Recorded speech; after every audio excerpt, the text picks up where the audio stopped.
অন্তর্বর্তী সরকারের আইন, বিচার ও সংসদ বিষয়ক উপদেষ্টা ডক্টর আসিফ নজরুল বলেছেন, আমার কথা বলে চাঁদা, অবৈধ সুবিধা আদায় ও কাউকে হুমকি দেওয়ার মতো কাজ কেউ এ ধরনের কাজ করলে আপনারা তাদের পুলিশে ধরিয়ে দেবেন, মামলা করবেন। এগুলার সত্যতা মিললে তাদের বিরুদ্ধে উপযুক্ত আইনগত ব্যবস্থা নেওয়া হবে বলেও জানান তিনি।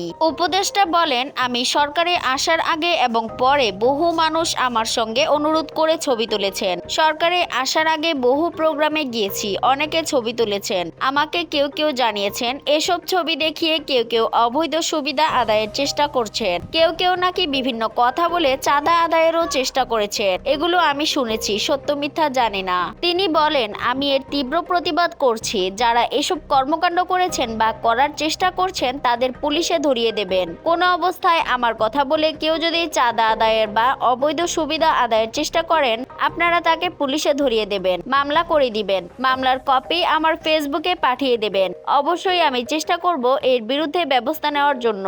আসিফ নজরুল বলেন, আমি বা আমার সরকারের কেউ কোনো রকম অবৈধ কাজের প্রশ্রয় দেবে না। এই সব কাজ যারা করার চেষ্টা করছেন বা করেছেন তাদের আমি কঠোর হুঁশিয়ারি জানাচ্ছি, বাংলাদেশের মানুষের সঙ্গে কোনো রকম অন্যায় করবেন না, আমাদের কারো নাম ব্যবহার করবেন না। আইন উপদেষ্টা বলেন, আমাদের নামে কোনো রকম চাঁদাবাজি, অবৈধ সুবিধা আদায়, কাউকে কোনো রকম হুমকি দেওয়া এসব থেকে বিরত থাকবেন। আমরা জানতে পারলে উপযুক্ত আইনগত ব্যবস্থা গ্রহণ করা হবে।